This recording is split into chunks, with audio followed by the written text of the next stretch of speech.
کیا ذہن دیا؟ اے عشق تیرے صدقے جلنے سے چھوٹے سستے۔ اب آپ بتائیے جو لوگ عاشق ہیں، عشق کرتے ہیں، عشق میں آدمی جلتا ہے یا نہیں جلتا ہے؟ جلتا ہے، لیکن اللہ کیا فرما رہا ہے؟ اے عشق تیرے صدقے جلنے سے چھوٹے سستے، اے عشق تیرے صدقے جلنے سے چھوٹے سستے۔ جو آگ بجھا دے گی وہ آگ لگائی ہے، سینے میں رسول پاک کی محبت کی آگ جس کے تڑپ رہی ہے، مچل رہی ہے، سلگ رہی ہے، اس کو جہنم کی آگ جلا رہی ہے۔ اور پوری ذمہ داری سے بول رہا ہوں کہ جس کا سینہ عشق رسول سے خالی ہے وہ دنیا میں چلتا پھرتا ظاہراً ہے لیکن وہ مردہ، حقیقتاً وہ مردہ ہے۔ تو میں عرض یہ کر رہا تھا، اللہ کے رسول صلی اللہ علیہ وسلم نے ارشاد فرمایا 3 شخص۔ پہلا پیر، جس کا پیر دعا کر دے۔ اب پیر کی بات آگے سنو، پیری و مریدی آسان نہیں ہے۔ لوگوں نے سمجھ لیا کہ سید صاحب تشریف لائے، ہم نے ہاتھ میں ہاتھ دیا یا کپڑا پکڑا اور جو سید صاحب نے کہا ہم نے اقرار کر لیا، کافی۔ کبھی مل گئے مصافحہ، کبھی جا کر کے مصافحہ نہیں۔ عربی کا لفظ ہے بیعت، جس کا معنی ہے بکنا۔ اس کا پورا باب بھی ہے، فقہ میں باندھا گیا ہے، حدیث میں بھی ہے، خرید و فروخت۔ تو جب آپ نے کسی کے ہاتھ پر بیعت حاصل کی، گویا کہ اپنے آپ کو بیچ دیا ہے۔ اب دنیا میں اگر کوئی چیز آپ کو چاہیے ہے تو رب کے حضور آپ ہاتھوں کو اٹھائیں اور مانگے، مولا میرے پیر صدقے میں مجھ کو عطا فرما۔ اور معلوم عزیزان ملت اسلامیہ، جن کو پیر اچھے مل گئے اور پیر کی نظر کرم ہو گئی تو بیڑا پار ہو گیا۔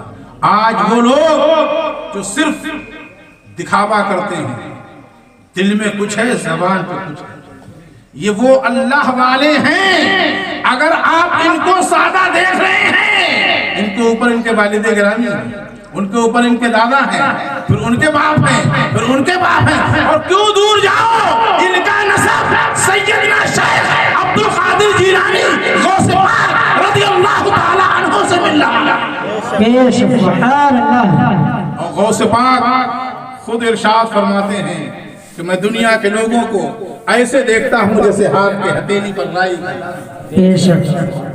تو ان کی شخصیت پر مت جاؤ، ان کا نسب جس سے مل رہا ہے، ان کا رشتہ جس سے مل رہا ہے، اس غوث کو پکارو۔ اور صرف یہیں تک نہیں، غوث پاک حسنی اور حسینی سید ہے۔ آپ کا نسب امام حسن سے ملتا ہے، امام حسین سے ملتا ہے، حسنین کریمین کی بارگاہ تک آپ کی رسائی ہو گئی۔ اور صرف یہیں تک نہیں، نبی کونین صلی اللہ تعالی علیہ وسلم تک آپ کا۔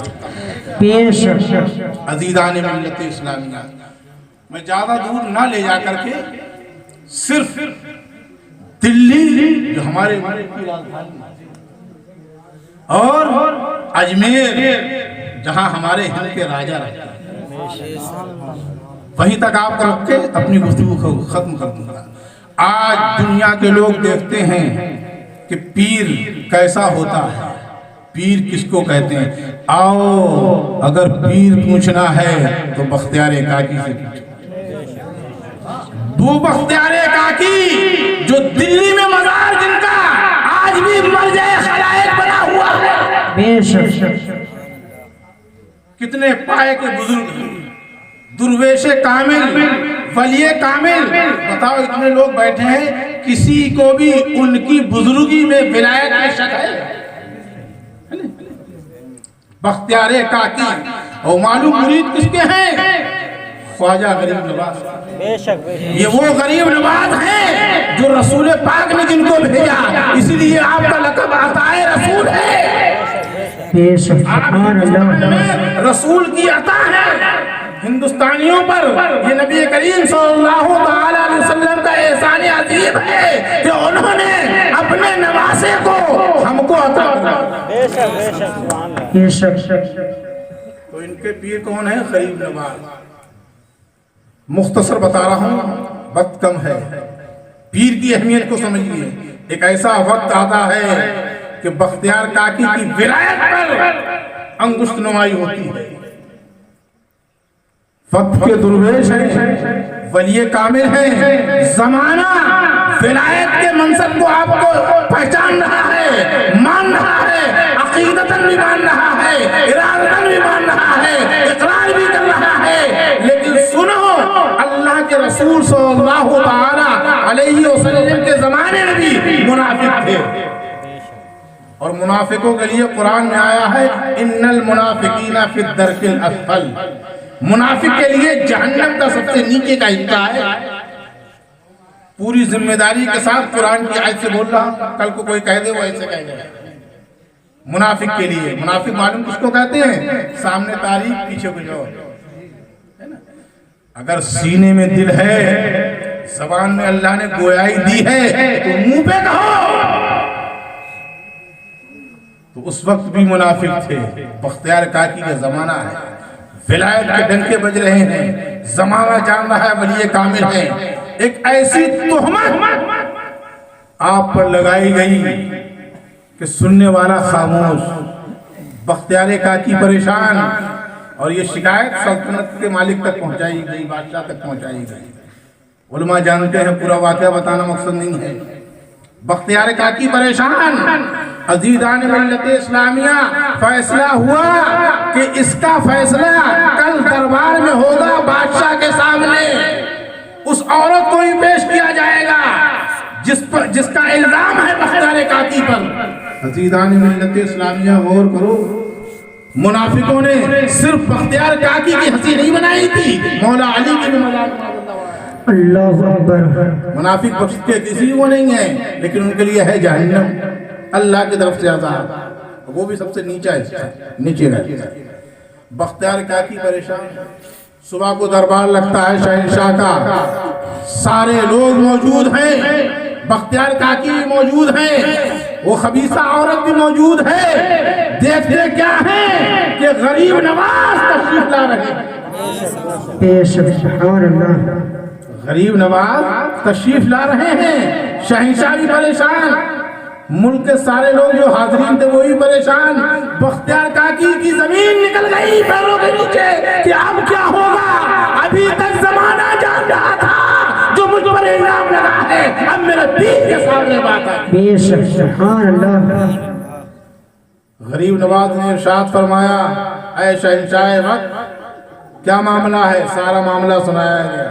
عزیزان ملت اسلامیہ، غریب نواز فرماتے ہیں، سن شہنشاہ، یہ فیصلہ اس خبیثہ کے شکم میں جو بچہ پرورش پا رہا ہے وہ بتائے گا کہ اصل خطاوار کون ہے۔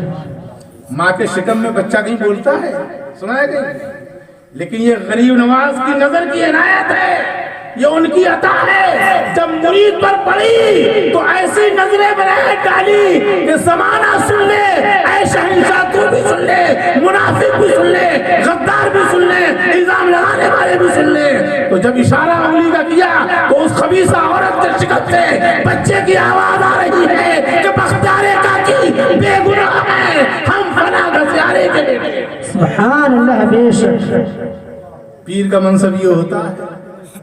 اب بتاؤ، جب دنیا کے اندر پیر اپنے مرید کو ایسے عالم میں بچا سکتا ہے تو پلسرات پر آسانی نہیں ہوگی، بے شک، بے شک، یہ نہیں ہوگی۔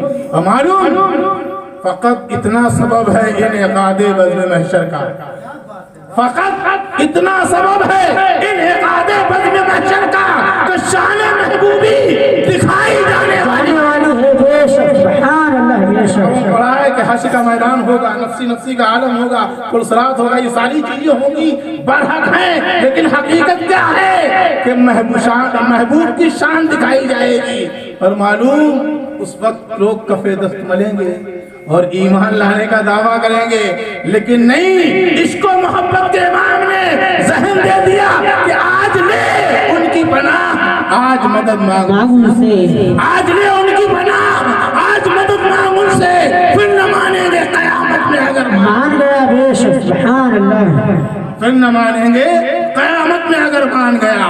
تو فقط اتنا سبب ہے انعقاد بزم محشر کا کہ شان محبوبی دکھائی جانے والی ہے، جس محبوب کی شان دکھائی جانے والی ہے، جس محبوب کی شان کی وجہ سے پلسرات ہوگا، محشر ہوگا، نفسی مسیح عالم ہوگا، وہ کوئی اور محبوب نہیں ہوگا، آپ کے پیر کا نام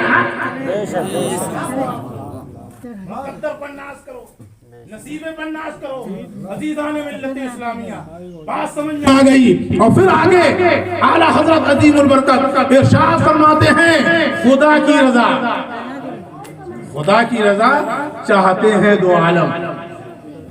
دنیا کے اندر جب سے دنیا وجود میں آئی ہے آج تک صبح قیامت تک ہر آنے والا خدا کی رضا حاصل کرے گا، کسی بھی عالم میں صحیح، کسی حال میں صحیح، کسی طریقے سے وہ چاہے گا یہی کہ رب مجھ سے راضی ہو جائے، لیکن حقیقت کیا ہے؟ خدا کی رضا چاہتے ہیں دو عالم، اور خدا چاہتا ہے رضائے محمد صلی اللہ علیہ وسلم، خدا چاہتا ہے رضائے محمد صلی اللہ علیہ وسلم کی رضا۔ بتاؤ، وہ ساری کائنات کا پالن ہار ہے، وہ سب کا معبود ہے، وہ سب کا رب ہے، اسی نے اپنے محبوب کو پیدا بھی فرمایا ہے، لیکن حقیقت یہ ہے وہ اپنے محبوب کی رضا چاہتا ہے۔ تو اگر صحیح معنی میں تم بندگی کرنا چاہتے ہو، اللہ کے محبوب بننا چاہتے ہو، اللہ کو راضی کرنا چاہتے ہو، تو اللہ کے رسول کی اتباع کرو۔ اللہ کے رسول کی اتباع کیسے ہوگی؟ کوئی بھی انسان دنیا کا کھڑے ہو کر کے کہہ سکتا ہے کہ میری ظاہری نگاہ نے اللہ کے رسول کو نہیں دیکھا ہے، ہم کیسے اتباع کریں؟ تو عزیزان ملت اسلامیہ، میرے آقا حدیث پاک میں ارشاد فرما چکے ہیں کہ میں ظاہری حالت میں جب رخصت ہو رہا جاؤں گا تو تمہارے پاس دو بھاری اور وزنی چیزیں چھوڑ کر جاؤں گا۔ وہ بھاری اور وزنی چیزیں کیا ہیں؟ ایک تو ہے قرآن جو مقدس اللہ کا کلام ہے، ہمارے اور آپ کے نبی پر نازل ہوا ہے، دوسری آل رسول۔ آل رسول کو اب کوئی نہیں کہہ سکتا کہ ہم اللہ کے رسول کی اتباع کریں، کیسے کریں؟ رسول پاک ظاہری حالت میں ہمارے سامنے نہیں ہے، خوشا نصیب ہیں وہ نصیب والے ہیں جنہوں نے ایمان کی حالت میں رسول پاک کی زیارت کی، وہ صحابی کہلائے۔ عزیزان ملت اسلامیہ، آج ہم اولاد رسول کے چہرے کو دیکھیں اور اپنے نصیبے پر ناز کریں کہ ہم مایوس نہیں ہیں۔ اللہ کے رسول ہماری ظاہری آنکھوں کے سامنے نہیں ہیں، لیکن ہم ان کے شہزادے، ان کی اولاد کے چہرے کی زیارت کر رہے ہیں، ہمارا نصیبہ بھی کسی سے کم نہیں۔ بے شک، سبحان اللہ۔ تو میں عرض یہ کر رہا تھا، پیر کا مقام، پیر کا مقصد یہ ہے کہ دل میں عشق رکھو۔ اے عشق تیرے صدقے جلنے سے چھٹے سکتے، جو آگ بجھا دے گی وہ آگ لگائی ہے۔ رسول پاک کا عشق سینے میں رکھو اور رسول پاک کی آل سے محبت کرو، اور جس کے ہاتھ میں ہاتھ دیا ہے اس سے ایسی محبت رکھو کہ دنیاوی کوئی بھی چیز کی تمہیں ضرورت ہے تو کس سے کہو معلوم؟ مرشد کی بارگاہ میں۔ لوگ سمجھتے ہیں کہ ہم بازار میں چلے ہیں، نہیں، جب تک رب نہیں چاہے گا بازار سے کوئی چیز خرید، اور رب کی رضا محبوب کی رضا میں، اور محبوب کی رضا محبوب کی اولاد کی رضا میں۔ ان کو راضی کر لو، ان کی بارگاہ میں عریضہ پیش کرو۔ عزیزان ملت اسلامیہ، پوری ذمہ داری سے بتا رہا ہوں، مرشد کو اگر مرید نے راضی کر لیا تو دنیا میں بھی محروم نہیں رہے گا، قبر میں بھی محروم نہیں رہے گا، حشر میں بھی محروم نہیں رہے گا۔ لیکن حقیقت میں مرشد کو راضی کرے، لیکن مرشد بھی مرشد ہو جس کا نسب بھی صحیح ہو، سلسلہ طریقہ بھی صحیح ہو۔ وہ مرشد نہیں کہ جس کا نسب ہی صحیح نہیں، طریقت کا رشتہ ہی صحیح نہیں ہے۔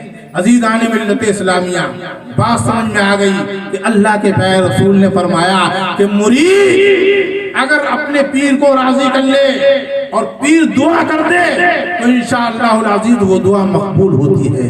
اسی طرح اگر پیر ناراض ہو جائے، اور پیر کا دل دکھ گیا، پیر ناراض ہو گیا اور کہیں ہاتھوں کو اٹھا دیا، اور پھر ایسا پیر جو خود بھی پیر ہے اور رسول کی اولاد اور ہاتھوں کو اٹھایا، تو جب اولاد رسول کے ہاتھ اٹھیں گے دعا کے لیے رب کی بارگاہ میں اٹھیں یا بد دعا کے لیے اٹھیں تو اکیلے اولاد کے نہیں اٹھ رہے ہیں، اوپر جتنے ہوئے سارے کے لوگوں کے ہاتھ اٹھ رہے ہیں۔ ذرا بہت تو پیر کی مخالفت یا پیر کی توہین ذرہ برابر بھی رب کو پسند نہیں ہے۔ عزیزان ملت اسلامیہ، اپنے پیر سے عشق کیجئے، محبت کیجئے، دوسرے کے پیر کو مت چھیڑیے، اپنے پیر کو مت چھوڑیے اور دوسرے کے پیر کو مت چھیڑیے۔ اللہ رب العزت ہمیں اور آپ کو سب کو عقل سلیم عطا فرمائے، صحیح معنی میں مذہب اسلام پر چلنے کی توفیق رفیق عطا فرمائے۔ بیان کرنے میں مولا کوئی لغزش ہو گئی اپنے حبیب کے صدقے معاف فرما۔ سب لوگ پڑھ لیجئے استغفر اللہ ربی من کل ذنب واتوب الیہ، لا الہ الا اللہ محمد رسول اللہ۔ پروردگار عالم جو کچھ میں نے بیان کیا اپنے حبیب کے صدقے میں سب سے پہلے مجھ کو، اس کے بعد آپ سب کو اس پر عمل کی توفیق عطا فرما۔ وعلیکم السلام۔